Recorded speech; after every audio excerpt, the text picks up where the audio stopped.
ஒன்ன சேர பொறுப்பெடுத்து உருகும் இந்த மாது தெற்கு திச தென்களிடம் தினமும் விடும் தூது.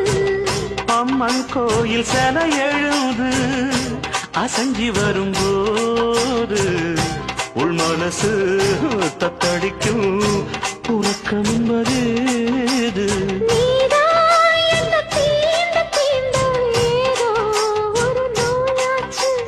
நான் தான் உன்னை சீண்டி சீண்டி பார்த்து ரொம்ப நாளாச்சு. கொஞ்சம் இடம் கொடுத்த பச்சை கொடி பிடிச்சா எத்தனையோ வித்தைகளை இப்பவே நீ காட்டிடுவே.